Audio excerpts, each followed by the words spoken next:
देहरादून में मुख्यमंत्री पुष्कर सिंह धामी ने आपदा प्रभावित इलाकों का स्थलीय निरीक्षण किया और कहा कि जनजीवन बुरी तरह प्रभावित है और कई जगहों पर संपर्क भी टूट गया है।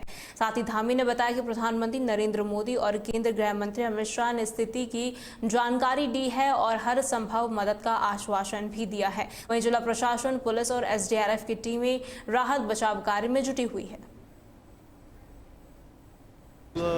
रात्रि को जो तेज बारिश हुई है उससे हमारे यहाँ की सभी नदियाँ उफान पर हैं और कई जगह बादल फटा है। करीब 25-30 स्थानों पर सड़क पूरी तरह से बह गई है। घरों को बहुत नुकसान हुआ है, सरकारी संपत्तियों को नुकसान हुआ है और पूरा जनजीवन अभी अस्त व्यस्त है। उसको सामान्य करने के लिए सभी प्रयास किए जा रहे हैं। बहुत सारे संपर्क मार्ग कट गए हैं। अभी नदियों का जो जल स्तर है वो भी काफ़ी बढ़ा हुआ है।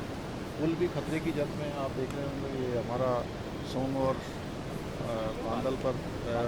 बांदल दो नदियाँ यहाँ पर मिलती हैं, उस पुल को भी खतरा हो गया है। उसका जल स्तर कम होगा। हम लोग सभी विभाग हमारे युद्ध स्तर पर काम कर रहे हैं, सभी कोऑर्डिनेशन कर रहे हैं। आज आदरणीय प्रधानमंत्री जी ने भी प्रातःकाल सारी जानकारी ली है, उन्होंने चिंता व्यक्त करी और हर प्रकार से हमको आश्वासन दिया है। अपने गृह मंत्री जी ने कि हर समय राज्य में जो आपदा आई है, आज देहरादून में जो बड़ी जल भराव और बादल फटने से नुकसान हुआ है उसके बारे में आकलन किया है। उनका भी धन्यवाद भी करता हूँ और हमारा प्रयास है कि हम हर प्रकार से जो आपदा पीड़ित हैं, आपदा प्रभावित हैं, उन सभी को हम लोग हर प्रकार से जो है सहायता करके जनजीवन को फिर से पुनः। उत्तराखंड की राजधानी देहरादून में देर रात बादल फटने से 10 लोगों की मौत हो गई। बता दें, सहस्त्रधारा में बादल फटने से नदी तूफान पर आ गए, जिससे नदी किनारे बसे दुकानों और होटलों को भारी क्षति पहुंची है। वहीं सहस्त्रधारा के अलावा टपकेश्वर और मालदेवता में भी काफी नुकसान देखने को मिला है। वहीं पेट्रोलियम यूनिवर्सिटी को जोड़ने वाला पुल भी बह गया। साथ ही प्रेमनगर के पास नंदा की चौकी पर राष्ट्रीय राजमार्ग का एक बड़ा हिस्सा भी टूटकर गिर गया। देहरादून में आई इस तबाही में अब तक 10 लोगों की मौत हो चुकी है। वहीं पीएम मोदी और केंद्रीय गृह मंत्री अमित शाह ने मुख्यमंत्री पुष्कर सिंह धामी से फोन पर बातचीत की है और साथ ही देहरादून की स्थिति की हालचाल उन्होंने जाना है।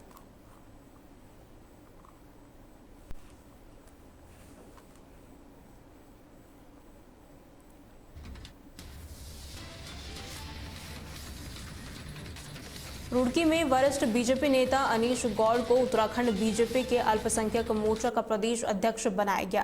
लाटादेव शेख में आयोजित कार्यक्रम में कई बीजेपी नेता और पूर्व विधायक मौजूद रहे। इस दौरान पूर्व विधायक रहे कुंवर प्रणब सिंह चैंपियन ने कहा कि बीजेपी 2027 के चुनाव की तैयारियों में जुटी हुई है और अल्पसंख्यक समुदाय को पार्टी से जोड़ने पर जोर दे रही है। साथ ही नवनियुक्त प्रदेश अध्यक्ष अनीश गौड़ ने पार्टी आलाकमान का धन्यवाद करते हुए कहा कि वो पार्टी का मान सम्मान बढ़ाने का काम करेंगे।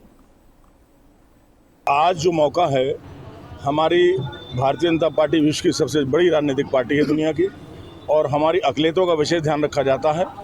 अल्पसंख्यक मोर्चे के प्रदेश अध्यक्ष के रूप में पूर्व प्रदेश महामंत्री, पूर्व जिला अध्यक्ष छोटे भाई अनीश गौड़ की ताजपोशी हुई है और हम दिल से उनको मुबारकबाद देने के लिए, उनका इस्तकबाल करने के लिए आज उनके गाँव में आए। मुझे बहुत उम्मीद है कि भारतीय जनता पार्टी की जो कल्याणकारी नीतियां हैं, भाई अनीश गौड़ उनको धरातल पे लाएंगे और 13 के 13 जिलों में जहां अक़लियतें बसती हैं, जहां अल्पसंख्यक निवासरत हैं, उनको सरकारी हर योजना का लाभ दिलाया जाएगा और मैं इनके भविष्य को लेकर के बहुत खुश हूँ। मैं जिन आशा और अपेक्षाओं के साथ प्रदेश ने और मेरे राष्ट्रीय नेतृत्व में इस पर विश्वास व्यक्त किया गया है, मैं आशा और अपेक्षा करता हूँ और पूरा विश्वास दिलाना चाहता हूँ कि मैं उनकी आशा और अपेक्षाओं पर पूरी मेहनत करते हुए, अपना संपूर्ण देते हुए उनकी आशा और अपेक्षा पर खरा उतरूंगा कि अल्पसंख्यक समाज के एक छोटे से कार्यकर्ता को विश्व की सबसे बड़ी पार्टी ने एक सम्मान दिया है। आज किस प्रकार पूरा समाज एकजुटता के साथ स्वागत सम्मान में जुटा है, ये इसका प्रमाण है। और जहाँ तक प्रमाण की आवश्यकता है, मैं दावे के साथ कह सकता हूँ कि मेरी विधानसभा में, मेरे गाँव में, मेरे समाज ने जिस प्रकार पहले भी मेरा सहयोग दिया है, उसका प्रमाण मेरा ईवीएम है, मेरा बूथ है। रुद्रपुर के पूर्व नगर निगम मेयर प्रत्याशी मोहन खेड़ा ने प्रेस कॉन्फ्रेंस में कहा कि राहुल गांधी पूरे देश में इकाइयों का गठन कर रहे हैं और बीजेपी की दोहरी चाल अब काम नहीं आने वाली है। साथ ही उन्होंने कहा कि कांग्रेस पार्टी देश के लिए कई काम कर चुकी है और इस बार उधम सिंह नगर में अधिक से अधिक सीटें कांग्रेस जीतेगी। वहीं मोहन खेड़ा ने आश्वासन दिया कि पार्टी की जीत के साथ ही सरकार बनाने में भी योगदान रहेगा। दर्शकों का सबको धन्यवाद देना चाहूँगा। देखिए, सबसे बड़ी बात यह है कि हमारे जो जन नेता राहुल गांधी जी हैं, राहुल गांधी जी जी जान से लगे हुए हैं। जिन प्रदेशों में चुनाव है वहाँ पे उन्होंने संगठन सृजन का कार्यक्रम प्रारंभ किया है। जो संगठन निष्क्रिय था उस संगठन को फिर से चार्ज करने के लिए, उसमें ऊर्जा भरने के लिए उन्होंने कार्य किया है कि पुराने संगठन को हटाकर नया संगठन बनाया जाए, जिसमें कि चाहे नगर की इकाई हो, जिले की इकाई हो या प्रदेश की इकाई हो, हर इकाई को बदलना उन्होंने तय किया है। तो पिछले दिनों आपने देखा रुद्रपुर में भी AICC अखिल भारतीय कांग्रेस कमेटी दिल्ली से और प्रदेश कांग्रेस कमेटी PCC देहरादून से भी हमारे ऑब्जर्वर आए थे। यहाँ उन्होंने रायशुमारी की है, नगर अध्यक्ष के लिए भी, जिला अध्यक्ष के लिए भी।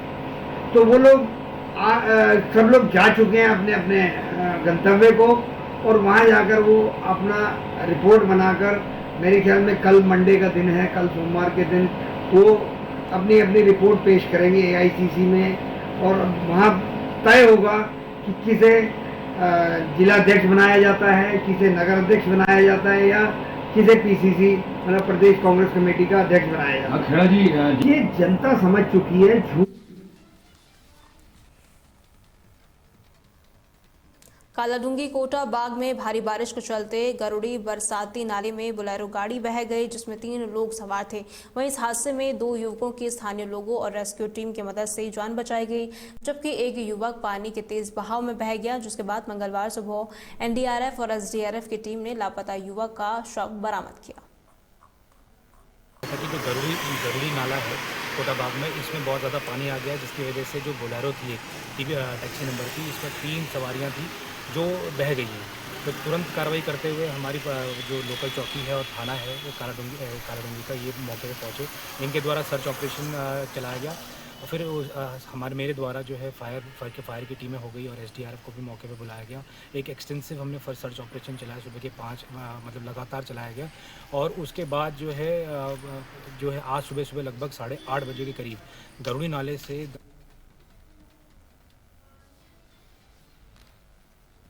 पितृपक्ष के चलते देश के कोने कोने से लोग हरिद्वार के नारायणी शिला मंदिर में अपने पितरों के मोक्ष के लिए पूजा पाठ कर रहे हैं।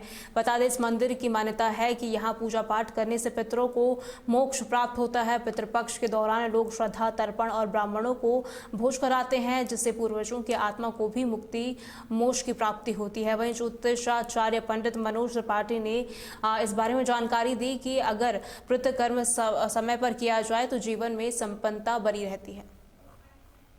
व्यक्ति की श्राद्ध तिथि, जिसे पार्वण तिथि बोलते हैं, पड़ रही है तो उस दिन तर्पण किया जाता है उनके लिए। तो दूध, काले तिल और गंगाजल आदि से उनका पूजन करने के बाद, सूर्य का आवाहन करने के बाद में और नारायण का आवाहन करने के बाद में फिर किया जाता है। इसको बोलते हैं तर्पण, जो पितरों को तृप्ति देने वाला होता है। अगर नारायण शिला मंदिर में न भी करा पाए तो अपने घर पे भी ब्राह्मण को। विकासनगर के हरिपुर कोठी मनीष मोटर मार्ग पर सेब से भरी पिकअप गाड़ी खाई में गिर गई। वहीं इस हादसे में वाहन सवार 2 लोग गंभीर रूप से घायल हो गए, जिसके बाद सूचना मिलते ही पुलिस मौके पर पहुंची और स्थानीय लोगों की मदद से घायलों को बाहर निकाला।